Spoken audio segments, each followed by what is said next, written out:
man doing his paper recycling route like he did every Wednesday. And I tried to thank him for doing his work on that day of all days, but I started to cry. And he looked at me, and he just nodded, and he said, "We're going to be okay. We're going to be okay." It was a little while later that I started my research with sanitation, and I met that man. They didn't want to be around her actual physical body. They kept referring to it as declining, even though she herself was fascinated by it, the changes it was going through, following the rules of its nature day by day, independent of her will. I did send Navi to Earth, but I came with her. I remember a friend of ours just before we left said, "I just think it's arrogant. Like the rules don't apply to you, like you think your love is that special." But I did. I hope they can serve as records of sublime landscapes in flux, documenting the transition and inspiring our global community to take action for the future. Thank you.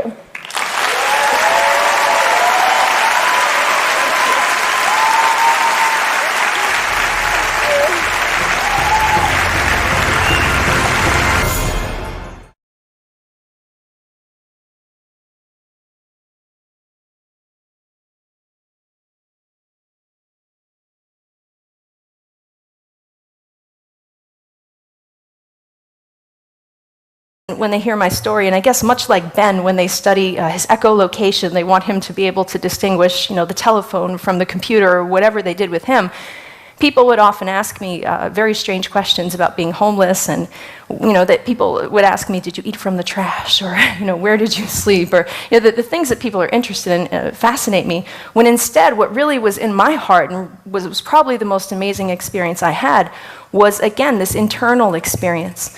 I had these dreams, but living in that kind of despair, I let them begin to fade away. Have you ever felt hopeless in your life? Here, and the old sites will be shut down.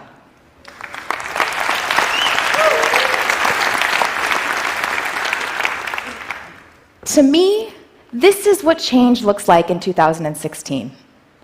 Now, when you walk out of the Oval Office the first time I was ever there, I noticed a quote the president had embroidered on the rug. It's the classic JFK quote. It says, "No problem of human destiny is beyond human beings." It's true. We have the tools to solve these problems. We have the tools to come together as a society, as a country, and to fix this together. Yes, it's hard. Poverty 59% more than they care about economic liberty. And conservatives care about economic liberty 28% more than they care about poverty. Irreconcilable differences, right? Will never come together. Wrong. That is diversity in which lies our strength. Remember what pulled up the poor. It was the obsession with poverty accompanied by the method of economic freedom spreading around the world. We need each other. In other words, if we want to help people and get the next 2 billion people out of poverty. They went through his files, and they didn't find anything. And this just convinced them more that Dreyfus was not only guilty, but sneaky as well, because clearly he had hidden all of the evidence before they had managed to get to it. Next, they went and looked through his personal history for any incriminating details. They talked to his teachers. They found that he had studied foreign languages in school, which clearly showed a desire to conspire with foreign governments later in life. His teachers also said that Dreyfus had a good memory, known for having a good memory, which was highly suspicious, right? Because a spy has to remember a lot of things. Film and television, and they build websites and all kinds of experiences, and they'd never been to contemporary dance before, so they seemed like ideal company to work with. So we developed over the first phase of the work, which was 3 or 4, maybe 5 months, we developed 2 systems, a choreographic system and a digital system. And we were really excited about the choreographic system, and Moon were really excited about the digital system, and they intertwined together to create an event. And we tested this event with various small groups of invited audience. At the very least, we should expect that they should do their jobs and protect us from disease, help us recover from disaster, keep the Supreme Court above politics, and help our businesses grow and hire.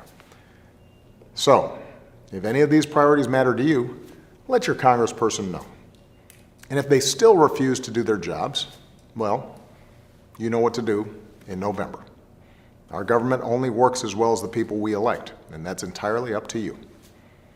Thanks, everybody, and have a great weekend.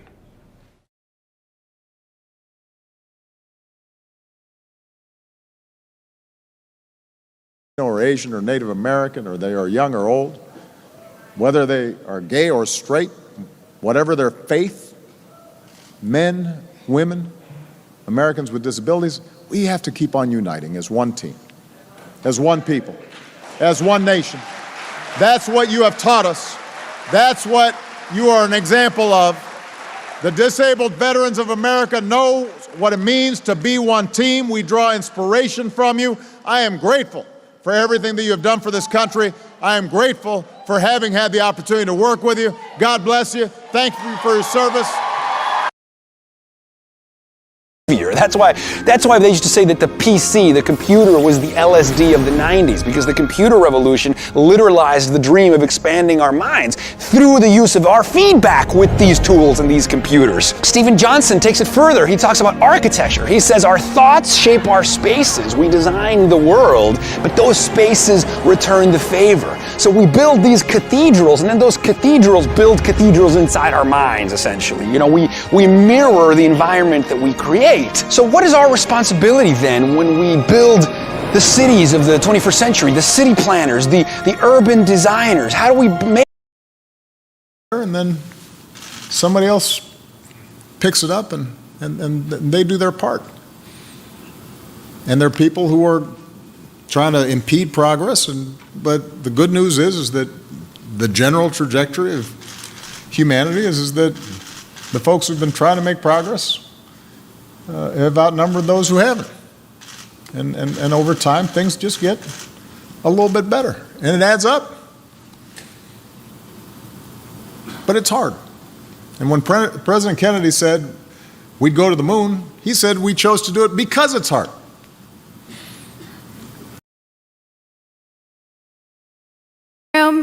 You know that kids are going to say exactly what they think. So we're standing in line waiting to pay, and she says, and I swear she was shouting, "Look, Mommy, her skin is like chocolate." She's pointing to a black woman, and everyone around us, including this woman, has just heard what she said. But the thing I realized in that moment is that my daughter was just describing the person she saw. She wasn't making a racial statement, and it wasn't attached to any kind of judgment. In the example the Pearies lived and those that they had inspired. I just had to figure out how to tweak things to fit the unique conditions and context of my home. So I returned home to this, a dry, degraded eighth of an acre property that my brother and I had just purchased north of downtown Tucson. And how did we begin? Well, the same as the Pearies, with observation. So in the first big rain, we were out there running and watching, seeing what was going on. And we were losing so much water to the street. But worse, plenty more water was flowing into the house.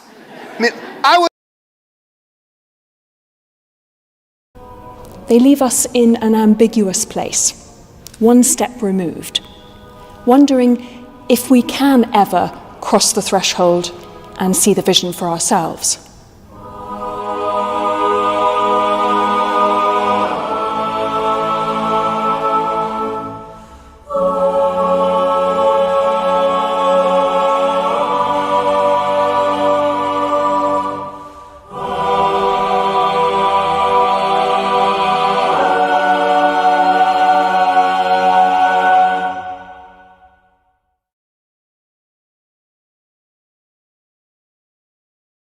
brain. They compete for the limited resources of our attention. They have infectivity. They have spreading power.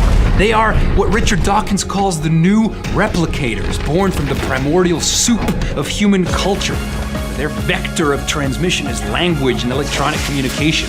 And though ideas are not made of nucleic acid, they have achieved more evolutionary change, and at a rate that leaves the old gene panting far behind. You know, Ray Kurzweil says our ability to create virtual models in our heads, combined with our modest-looking thumbs, was sufficient to usher in the secondary force of evolution called technology, and it will continue until the entire universe. So they can be part of the discussion for the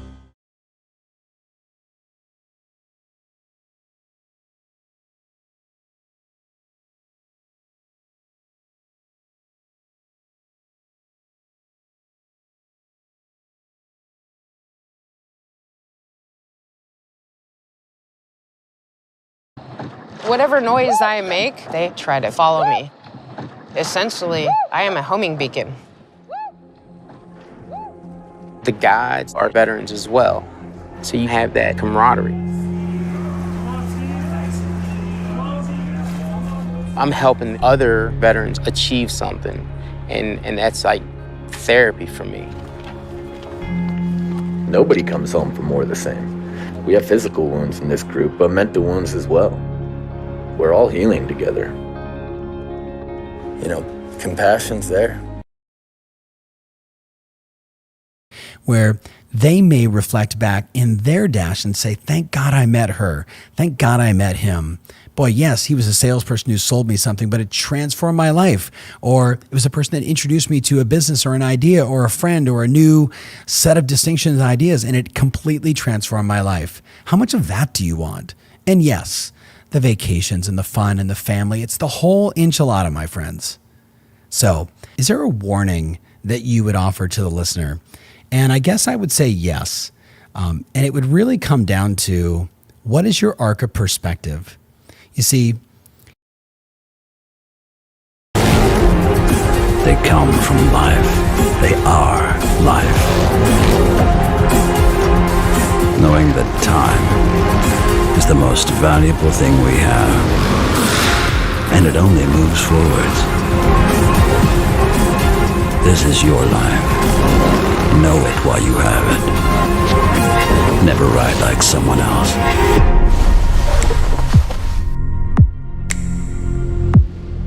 Listen carefully to yourself, and the choice will be clear.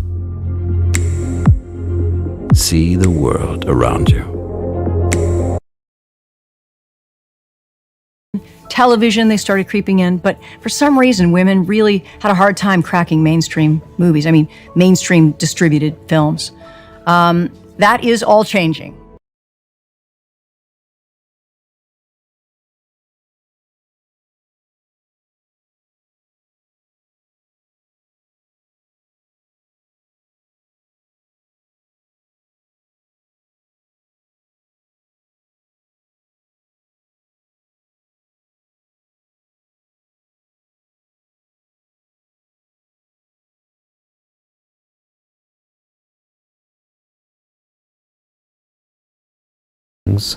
Come into a world that they have not created.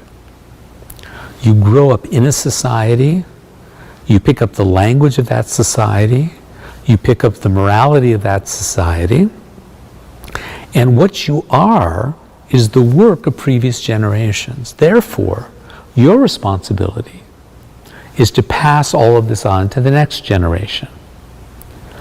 So you're not to think of yourself simply as an individual, but rather as someone embedded in a society who has responsibilities towards the future. Things are better than they were before. That doesn't mean perfect, it just means better. And the trajectory of this planet overall is one towards less violence, more tolerance, less strife, less poverty. I said this before, and I think some folks here in Washington were like, he's ignoring the chaos and all the terrible stuff that's happening. Of course, I'm not ignoring it. I'm dealing with it every day. That's what I wake up to each morning. I get a thick book full of death, destruction. Clothes. They were always second-hand. 2 pairs of stockings for school, each to hide the holes in the other. A school uniform down to the ankles because it had to last for 6 years. And there were rare but searing chants of slit eye and the occasional graffiti, Asian go home. Go home to where? Something stiffened inside me. There was a gathering of resolve and a quiet voice saying, I will bypass you. My mother, my sister and I slept in the same bed. My mother was... They just hear the slapping of the arms and they know where I am because there's no visual at all. And I'm out there kind of tripping out on my little playlist. I've got tight rubber caps, I don't hear a thing. I've got goggles and I'm turning my head 50 times a minute. I'm singing, imagine there's no heaven. Do-do-do-do-do. It's easy if you try. Do-do-do-do-do. And I could sing that song 1,000 times in a row. Now there's a talent unto itself.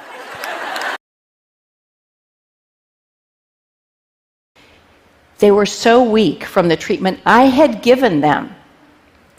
But at the time, in those front lines on the war on cancer, we had few tools.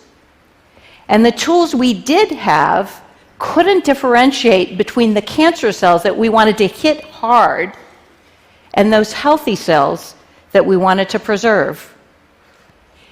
And so the side effects that you're all very familiar with, hair loss, being sick to your stomach, having a suppressed immune system so that infection was a constant threat, were always what they found on Monday. What they found on Monday is cooler. So here's what they found on Monday.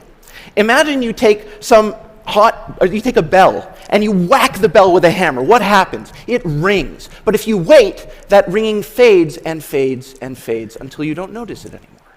Now that early universe was incredibly dense, like a metal, way denser. And if you hit it, it would ring. But the thing ringing would be the structure of space-time itself. And the hammer would be quantum mechanics. What they found on Monday was evidence of the ringing of the space. There were things that did cost more money, and green products or green services, they weren't very good for a long time. So there's a sense that green was somehow not good for business. It wasn't out of nowhere.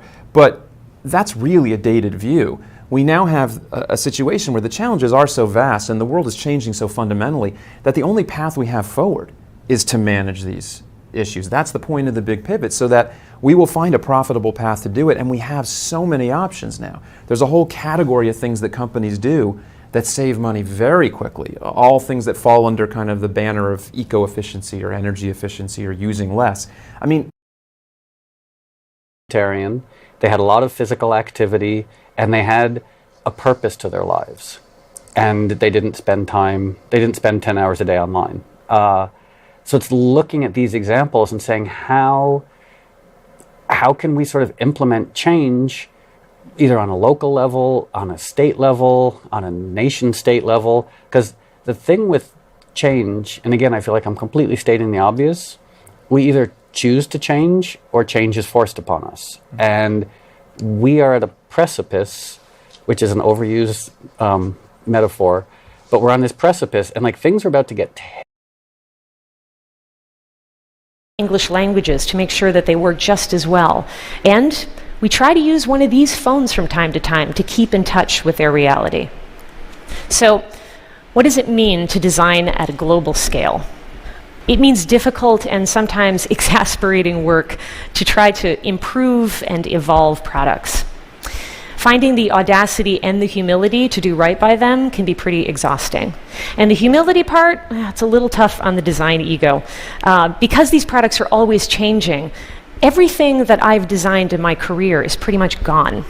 And everything that I will design will fade away. is so low that even if they work full-time all year round, they will still be poor.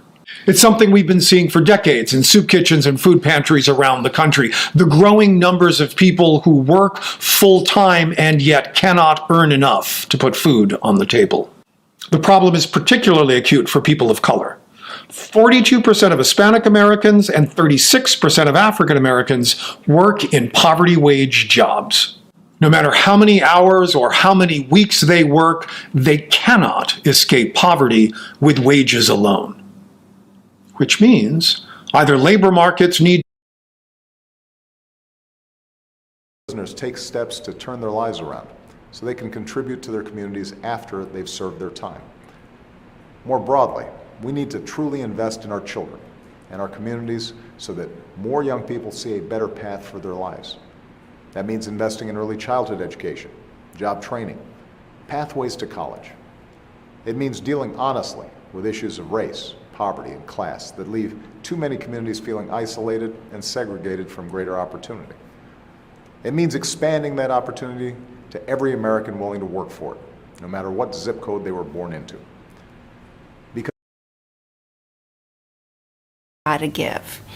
Some people say they get this awakening when they have a near-death experience or a crisis or a loss of a job or a marriage or whatever falls apart, or maybe just wake up one day too many in a funk. But the point is, when you start awakening, you can't go back to sleep. You have to follow that signal or that impulse. And it's bigger than your mind. It's something organic. It's inside your being. And that leads us to the second stage. And the second stage is what brings a lot of people to me. That's They sing to us, they beckon. This is the power of these transcendent machines, and we need to just open our eyes a little bit. You know, this is a daily reminder every day of what's possible. This is who we are. These are our technological skins, our scaffoldings. We have wings, people. We may be flawed, stumbling primates, but when we work together, we are primates that can fly.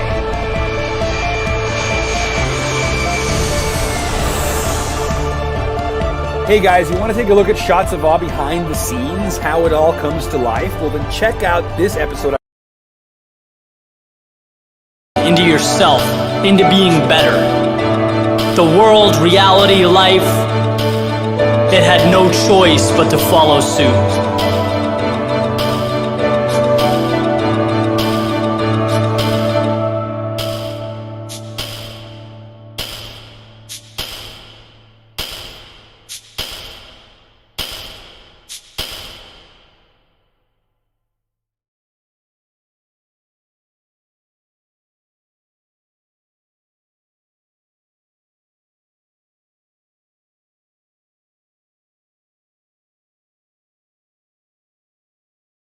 Much.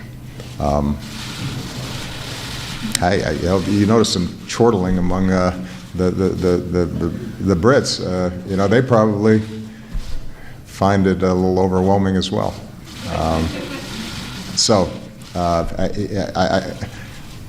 But the one thing I will say is we don't make apologies for pushing a little bit harder when it comes to press access, and that's been the case from my very first state visit here. And we don't always get everything that we'd like to see, but we think it's important for us to at least wealth and fame, and so that they could see that it's not where you're going to find your sense of completion.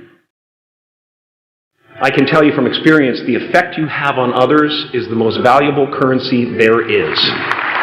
Because everything you gain in life will rot and fall apart, and all that will be left of you is what was in your heart.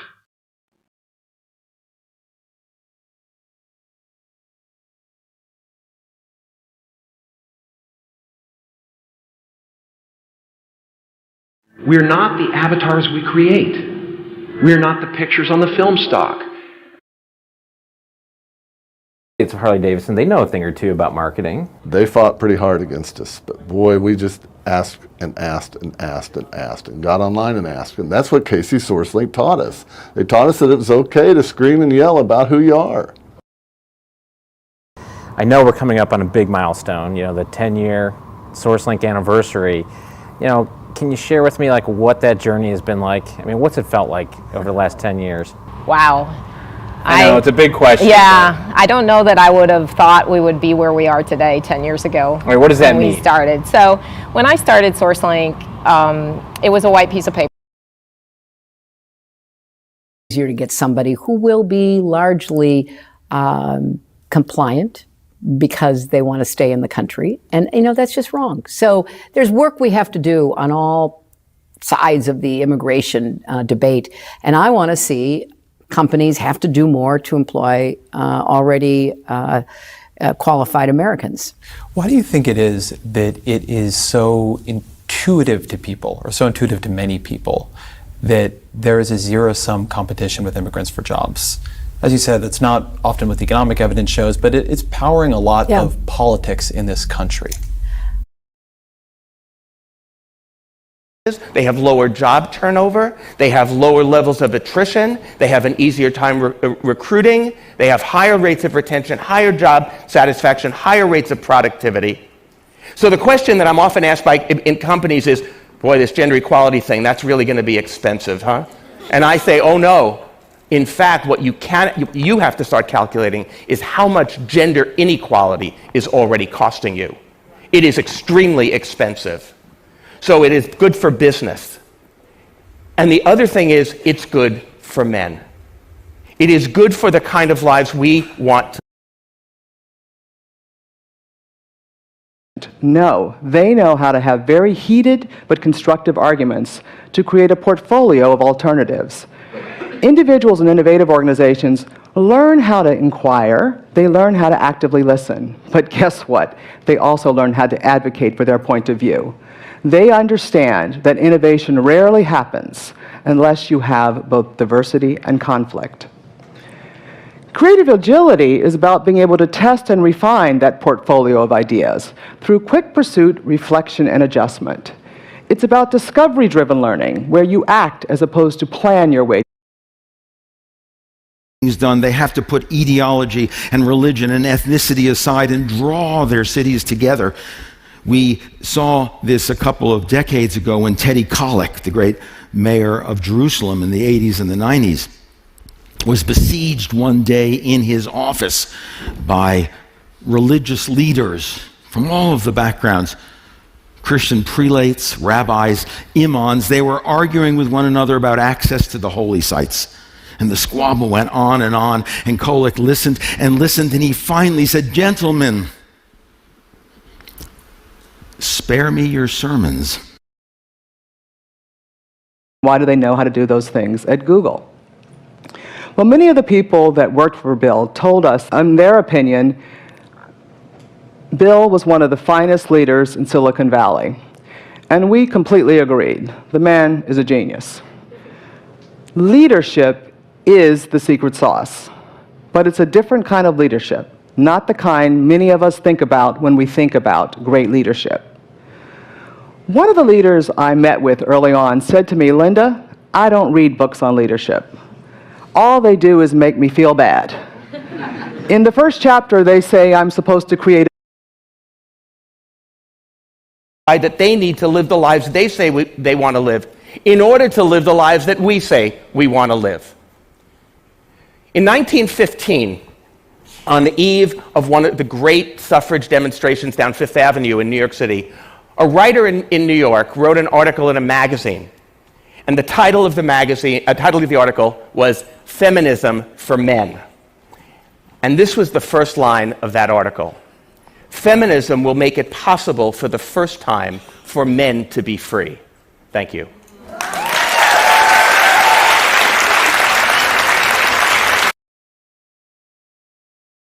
Work outside the home and be just as committed to their careers as they are. I was talking, give you an illustration of this change. Some of you may remember this. When I was a lot younger, I remember there was a riddle that was posed to us, and some of you may wince to remember this riddle. This riddle went something like this.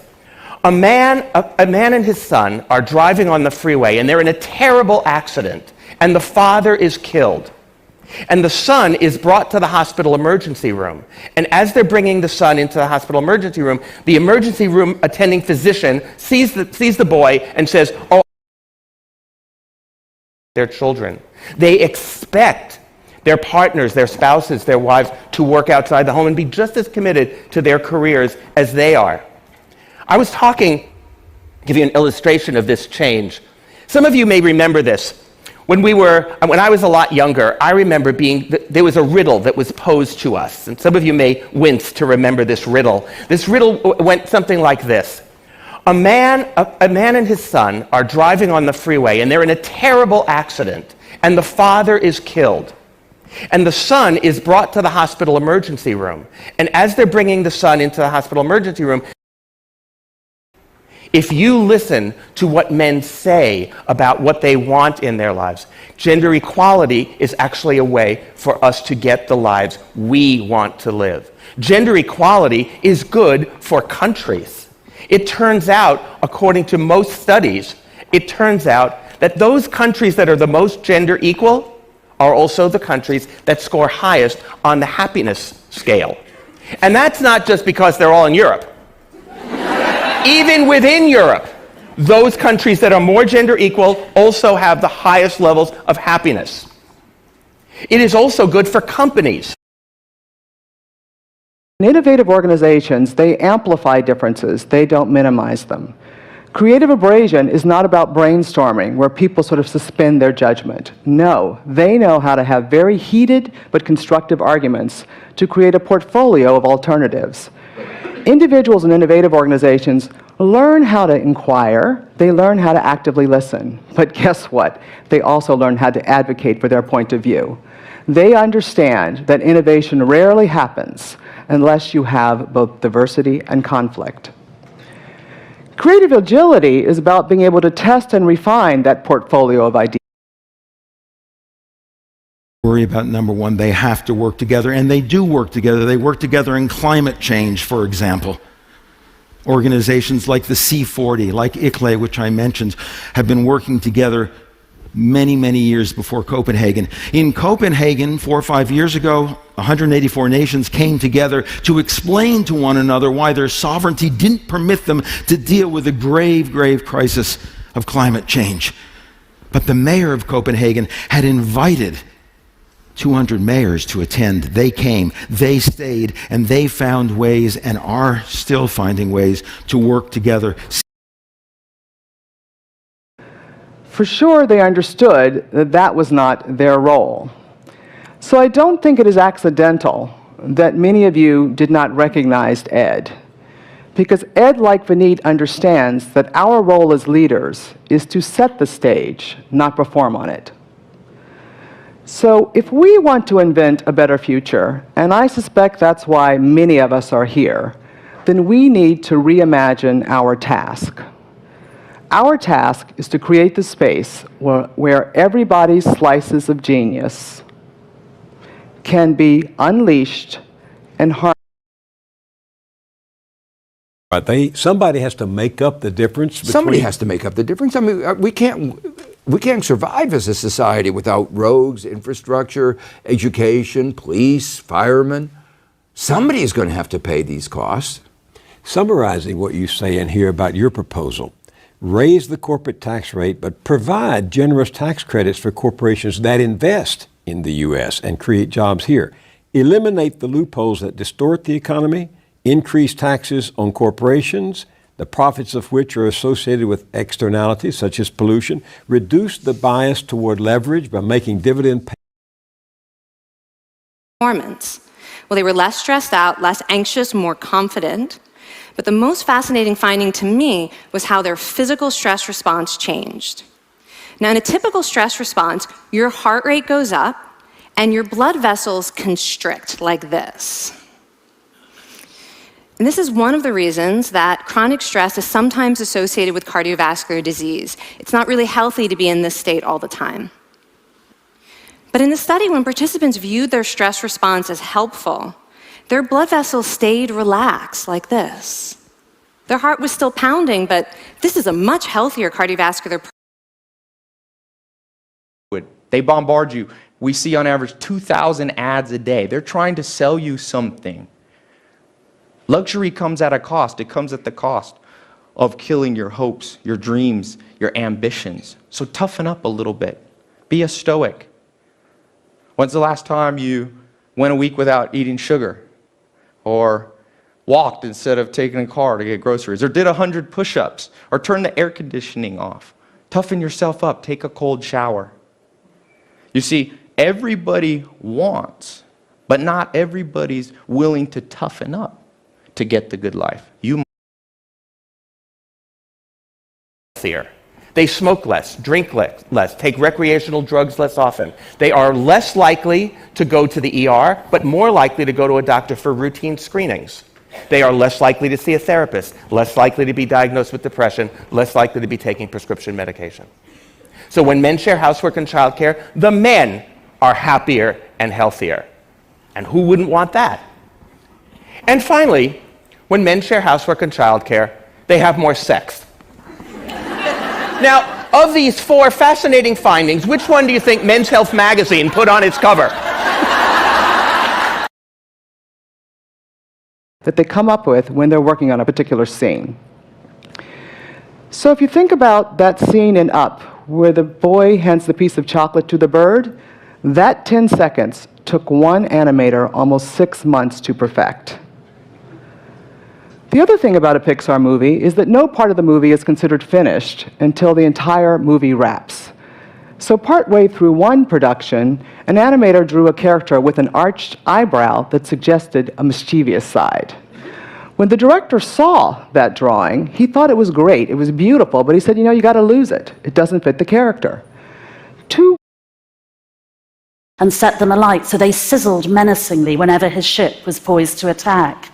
And like many pirates of that era, he flew a flag that bore the macabre symbols of a human skull and a pair of crossed bones, because those motifs had signified death in so many cultures for centuries that their meaning was instantly recognizable, even in the lawless, illiterate world of the high seas. Surrender or you'll suffer. So, of course, all his sensible victims surrendered on sight. Put like that, it's easy to see why Edward Teach and his fellow pirates could. I was told that they were all working at breakneck speed. Now, early in that process, one of the engineers had gone to Bill and said, we're all too busy for this inefficient system of running parallel experiments. But as the process unfolded, he began to understand the wisdom of allowing talented people to really play out their passions. And he admitted, if you had forced us to all be on one team, we might have focused on proving who was right and winning, and not on learning and discovering, really what was the best answer for Google. So why is it that Pixar and Google are able to innovate time and again? It's because they've mastered the capabilities.